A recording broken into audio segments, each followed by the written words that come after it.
Love, sex और धोखा जैसे टॉपिक को पहले सीजन में भुनाने के बाद काजोल की डेब्यू वेब सीरीज का दूसरा सीजन लॉन्च हुआ है। नमस्कार भारत, आप देख रहे हैं audience of cinema. Famous American web series the good wife पे बेस्ड काजोल की ये वेब सीरीज वहीं से शुरू होती है जहां पहले सीजन का एंड होता है, जहां नोयोनिका यानी कि काजोल के न चाहते हुए भी उसका हस्बैंड इलेक्शन लड़ना चाहता है। नोयोनिका अभी अपने हस्बैंड के पहले सीजन में हुए सेक्स स्कैंडल को पूरी तरह भूली नहीं है, जिसका असर इन दोनों के रिश्तों के साथ साथ पूरी फैमिली पर भी दिखता है, खास करके दोनों बेटियों पर। एक तो रिश्तों में मिले धोखे के पुराने घाव अभी पूरी तरह भरे नहीं, ऊपर से राजीव का इलेक्शन लड़ना, खास करके ऐसे अपोजिशन के खिलाफ जो राजनीति की पुरानी और पक्की खिलाड़ी है। नारायणी ढोले यानी कि सोनाली कुलकर्णी जो पुराने घाव को तो कुरेदती ही है और साथ ही साथ नए घाव देती जाती है। आपको नोयोनिका और विशाल का पिछले सीजन का लव एंगल तो याद ही होगा, जिसमें विशाल ने नोयोनिका को प्रपोज किया था, बट नोयोनिका हाँ कहते कहते अपनी बेटियों की वजह से ना कह देती है। तो ये लव एंगल इस सीजन में भी दबे पांव कंटिन्यू किया गया है। धीरज ने विशाल और मालिनी की लव फर्म छोड़ दी है और काजोल की मुश्किलें बढ़ाता रहता है उसके अपोजिशन लॉयर के तौर पे। विशाल और मालिनी की लव फर्म में एक और कैरेक्टर ऐड हो गया है, जिसकी वजह से कंपनी और इन दोनों की दोस्ती के रिश्तों में काफी उथल पुथल मची हुई है। इन सब के बीच नोयोनिका ने अपना लॉ प्रैक्टिस कंटिन्यू किया है। इस सीजन में कुछ नए कैरेक्टर इंट्रोड्यूस किए गए हैं। सोनाली कुलकर्णी जो कि अपोजिशन लीडर नारायणी ढोले का कैरेक्टर प्ले कर रही हैं। सोनाली कुलकर्णी का यह कैरेक्टर काफी स्ट्रॉन्ग और बोल्ड है, जो थोड़ा बहुत नेगेटिव भी है। इलेक्शन जीतने के लिए साम दाम दंड भेद वाला फॉर्मूला अपनाती है। कहने का मतलब इलेक्शन जीतने के लिए किसी भी हद तक जा सकती है। इस सीजन का दूसरा strong character Sunny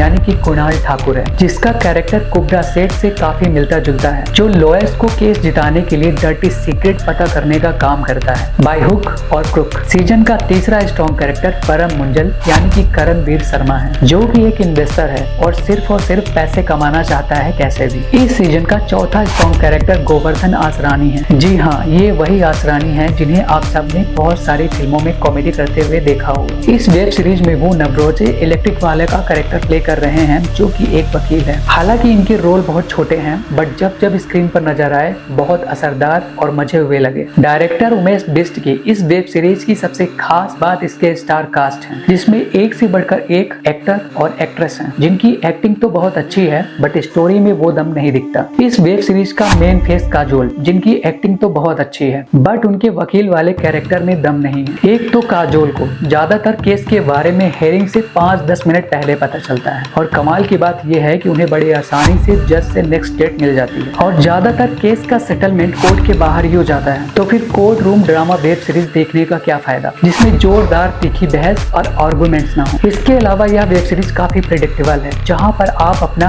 interest lose कर सकते हैं। इस वेब सीरीज में पॉलिटिकल एंगल लाया गया है, बट वो भी एक तरफा और फीका लगता है। नारायणी के सामने राजीव का कैरेक्टर काफी कमजोर और एक तरफा लगता है, जो इस वेब सीरीज को लिफ्ट करने के बजाय डाउन करता है। कुब्रा सेठ सना शेख का कैरेक्टर प्ले कर रही हैं, जो पिछले सीजन की तरह इस सीजन में ही विशाल और मालिनी की लॉ फर्म के लिए डर्टी सीक्रेट पता करने का काम करती हैं। उनके सीक्रेट पता करने का तरीका इतना कैजुअल और ओपन लगता है कि सीक्रेट लगता ही नहीं। 6 एपिसोड्स की ये वेब सीरीज जरूरत से ज्यादा लंबी और बोरिंग लगने लगती है, खास करके तब जब इस court room drama web series में कानून दांव पेच की जगह बिना मतलब का ड्रामा दिखाने लग जाते हैं। वकीलों के बीच में तीखी बहस और आर्गुमेंट्स की जगह शादी, नैतिकताओं और फैमिली ड्रामे में ज्यादा फोकस करने लग जाते हैं। यह सीजन पिछले सीजन से डिफरेंट तो है, बट इंटरेस्टिंग नहीं है। ऐसा लगता है कि इस वेब सीरीज में सारे कैरेक्टर्स के रिश्तों को आधा अधूरा और टूटा हुआ दिखाने का कॉन्टेक्ट मिला है। हस्बैंड वाइफ के रिश्ते टूटे हुए हैं, गर्लफ्रेंड बॉयफ्रेंड के रिश्ते टूटे हुए हैं, पेरेंट्स और उनके बच्चों के रिश्ते टूटे हुए हैं, और दोस्ती के रिश्ते भी टूटे हुए हैं। इतने सारे टूटे हुए रिश्ते देखकर मसान मूवी का वो डायलॉग याद आता है कि साला ये दुख काहे नहीं खत्म हो रहा है बे। माना कि अमेरिकन बेस्ड वेब सीरीज है, बट इतने टूटे हुए रिश्ते अमेरिका में ही चल सकते हैं, इंडिया में नहीं।